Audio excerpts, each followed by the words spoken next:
presented by Rebel Women of Greek Mythology. Ariadne, another mortal woman turned goddess. This myth unfolds amidst the conflict between Crete and Athens. Under an eventual truce between the two states, every 9 years, Athens must sacrifice 7 males and 7 females to appease the voracious Minotaur, a fearsome creature, part bull, part man, dwelling in an inescapable labyrinth. Theseus, son of the Athenian king Aegeus, volunteers to slay the Minotaur, hoping to end Athens' suffering. Upon his arrival, he captures the attention of Ariadne, daughter of King Minos of Crete. She falls deeply in love with him. She helps Theseus by providing a ball of string to guide him through the labyrinth. In exchange for her assistance, Theseus pledges eternal devotion to Ariadne. Spoiler, he lies. After successfully defeating the Minotaur, Theseus and Ariadne flee Crete by ship. Their journey leads them to the shores of the island of Naxos, where Theseus ultimately abandons Ariadne while she sleeps. Yep, next level, ancient ghosting. And you thought that ghosting was a recent thing. It is one of many acts that shows Theseus's less than impressive side, and that he is not the wonderful, heroic being that history has shown him to be. On the long, desolate shores of Naxos, Ariadne's heart and mind was a storm of anguish and betrayal. The echoes of promises once cherished but now shattered resounded in the empty air. Her tears blended with the salty waves and drenched the bed where their love had once bloomed. So often since I've looked at our bed, a bed that will not see us together again. I touch the imprint you left, all that remains, and the fabric that warmed your flesh. I lie face down on this bed, wet now, soaked by my tears. Gazing out to sea, yearning for Theseus's return, each crashing wave intensified the pain of love lost and the bitter sting of abandonment. With every passing moment, the weight of forsakenness pressed heavier upon her soul, suffocating her spirit in a vortex of despair, not just for her own pain, but for the countless women who shared her fate of abandonment. I gave you a thread to be your guide. You promised. You said, by these dangers, I swear, for eternity, you'll be mine. Now, not only my pain, but the collective pain of all women left behind racks my brain, and 1,000 thoughts of dying invade my mind. Death seems better than delay. Check out the episode Ariadne's Letter to hear a fuller reading of her heart-wrenching letter to Theseus. Amidst the wreckage of dreams, Ariadne stood alone on the seemingly endless shore, abandoned by Theseus, the very hero she had saved, left to weather the tempest of her shattered heart. But then the universe stepped in to make things right, or rather, the god Dionysus did. You see, Dionysus was the god of partying, amongst other things. He invented wine, which was used in great abundance when indulging in much ecstatic, riotous revelry with satyrs, his hearty-buggy Pan, and his multitude of frenzied female followers called the Maenads.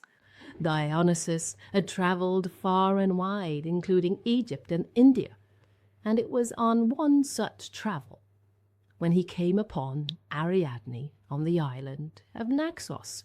At first sight of the beautiful Ariadne, he is besotted, utterly captivated by her beauty. He decides immediately that she is the one that he will spend eternity with, and so ceases his hedonistic, polyamorous, partying lifestyle and makes her an immortal, a goddess, living with him on Mount Olympus. The moment is recounted by Hesiod when he states, "And golden-haired Dionysus made blonde-haired Ariadne, the daughter of Minos, his buxom wife, and Zeus made her deathless and unaging." The historian Diodorus Siculus states, "Dionysus showed himself on the island of Naxos, and because of the beauty of Ariadne, he took the maiden away and kept her as his lawful wife, loving her exceedingly." Ha! Take that, Theseus. But it gets even better, as Ariadne attains even loftier heights than Mount Olympus. How is this possible, you may well ask? Well, Ariadne and her story are represented in the night sky we see today, the corona borealis. You see, Dionysus gave Ariadne a golden crown filled with gems, which is represented by this constellation. Diodorus provides the explanation, stating, "Dionysus considered Ariadne worthy of immortal honors because of the affection he had for her, and placed among the stars of heaven the crown of Ariadne, the corona borealis." Apollonius of Rhodes relates to it in his Argonautica, writing, "Remember Ariadne, young Ariadne, a daughter of Minos and Pasiphae. She was the darling of the gods, and she has her emblem in the sky. All night a ring of stars called Ariadne's crown rolls on its way among the heavenly constellations." Ovid sums up the entire Ariadne narrative perfectly when he states, "The corona borealis, the crown of Naxos's girl Ariadne. Theseus's crime deified her. He gave that ingrate the winding thread, and gladly swapped her lying Theseus for Dionysus. Dionysus embraces Ariadne and mops her tears with kisses, and says to her, 'Let us seek heaven's heights together. You have shared my bed, and you will share my name. I will create a monument of you and your crowd.' He does what he says, and turns its 9 gems to fires, and the golden crown glitters with 9 stars, the constellation Corona Borealis. And so ends Ariadne's story, transformed into a goddess, being loved by the god Dionysus for eternity, being a favorite of the Olympian gods, and being remembered for eternity, immortalized in our night sky. Amidst the wreckage of her dreams and broken promises, the universe intervened, offering solace and transformation to Ariadne's abandonment. She is elevated to immortal divinity, adorned with a golden crown that becomes a constellation we see today. Ariadne transcends mortal heartbreak, emerging as a timeless symbol of strength and endurance. In her story, we find the enduring truth that heartbreak, though painful, can lead to newfound strength, while the universe, in its mysterious workings, holds a plan for each of us, guiding us to the right person and our place among the stars. And here's some bonus content, a reading of Ariadne's heart-wrenching letter to Theseus, an abridged version based on Ovid's work. Look out for our episode on Ariadne's letter for a fuller experience of this reading. "I write this letter from the shore, Theseus, where your ship sailed off without me, the shore on which you deserted me and left me so brutally betrayed. In our shared bed, I'd reached out to hold you, but I could not find you. I drew back, tried again. My hands searched the space. You weren't there. Fear abruptly ended my sleep.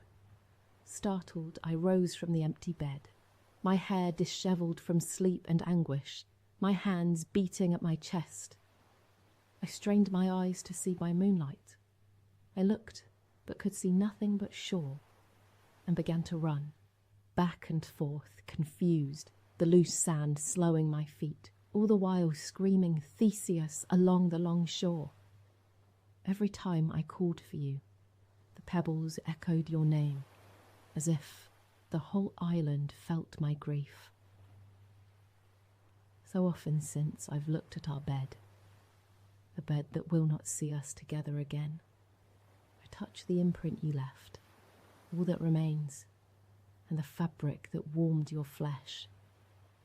I lie face down on this bed, wet now, soaked by my tears. I betrayed my father and my homeland for you, and to both I can never return.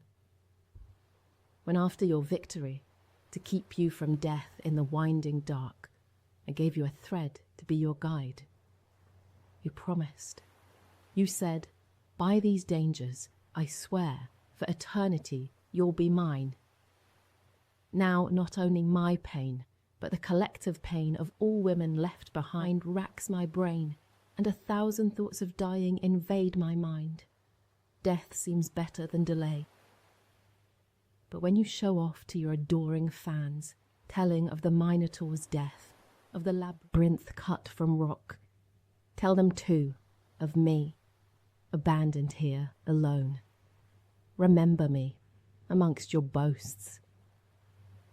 Though you do not deserve it, don't worry. I ask for nothing in return for all I did. But end my suffering. Even if I hadn't saved you, I still wouldn't deserve this. My hands are weary of bashing my chest, but still I stretch them out to you across the vast sea and say, by these tears, a result of what you have done, I plea, turn your ship, sail back to me, and if I perish before you return, I pray, carry my bones with you on your way.